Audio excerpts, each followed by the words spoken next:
በስመ አብ ወወልድ ወመንፈስ ቅዱስ አሐዱ አምላክ አማሰሩ አሚሩ ለወርሃ ጥቅምት በዛቲ ዕለት አይረፈ አብ ቅዱስ አባ ያዕቆብ ሊቀ ጳጳሳት ዘሀገረ አንጾኪያ። አንድ አምላክ በሚሆን በአብ በወልድ በመንፈስ ቅዱስ መስከረም 11 በዚች ቀን ጥቅምት 11 በዚች ቀን የአንጾኪያ ሊቀ ጳጳሳት ቅዱስ አባት ያዕቆብ አረፈ። ይህም ቅዱስ ብዙ መከራ ደርሶበታል። ስለ ቀናች ሃይማኖቱ አርዮሳውያን አሳደውት በደሴት ብዙ ወራት ኖረ። ከዚህ በኋላ የአንጾኪያ ምእመናን ሰዎች ተሰብስበው መከሩ። መልእክትም ልከው ወደ እነርሱ መልሰውት ጥቂት ቀኖች ኖረ። ከዚህም በኋላ ሁለተኛ አርዮሳውያን ተነሱበት፣ አሳደዱትም። በስደት ውስጥም 7 ዓመት ኑሮ በዚያው አረፈ።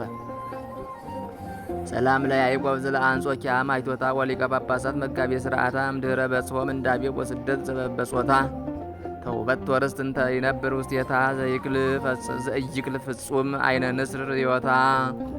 በዚችም ቀን ገድለኛዋ ቅድስት ጲላግያ አረፈች። ይህችም ከአንጾኪያ ሀገር የሆነች ናት። ወላጆቿም ከሃዲያን ናቸው። እርሷም አስቀድማ ከረከሰ ሃይማኖቷ ጋራ በረከሰ ሥራ ጸንታ መኖርን ገንዘብ አደረገች። እሷን በመሸታ በጨዋታ ቤት በመዋል ስትሳለቅና ስታመነዝር ስትዘፍንም ትኖራለች። በአንዲት ቀንም የገሃነም እሳትና የዘላለም ስቃይ እንደሚጠብቃቸው እያሳሰበ ዝንጎዎችንና መንዝራዎችን ሲገጻቸው ኤጲስቆጶስ ጳውሎስን ሰማቸው። ምክሩም በልቧ አደረ። ከዚህ በኋላ ወደ እርሱ ሄዳ የሰራችውን ሁሉ ተናዘዘች። እርሱም አጽናንቶ የቀናች ሃይማኖትን አስተማራትና አንድ አምላክ በሚሆን በአብ በወልድ በመንፈስ ቅዱስ ስም አጠመቃት።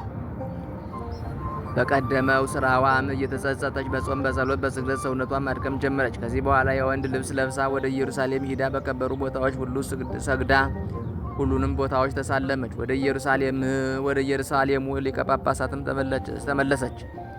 እሱም ከኢየሩሳሌም ከተማ ውጭ ከደናግል ገዳማት ወደ አንዱ ላካት። የምንኩስናንም ልብስ ለብሳ በጽኑ ገድልም ተጠምዳ 30 ዓመት ያህል ኖረች። እግዚአብሔርን ማገልግላ በሰላም አረፈች። ለእግዚአብሔር ምስጋና ይሁን፣ እኛንም በጸሎቷ ይማረን፣ በረከቷም ትድረሰን ለዘላለሙ አሜን።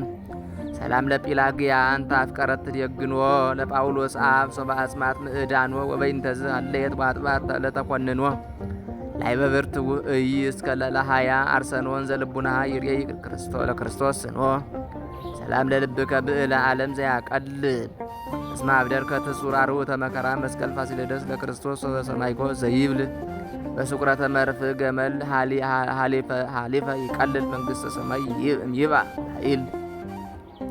በዚችም ቀን ደግሞ ለሰማዕት አርማሚ መታሰቢያው ነው። በረከቱም ከእኛ ጋር ትኑር ለዘላለሙ አሜን።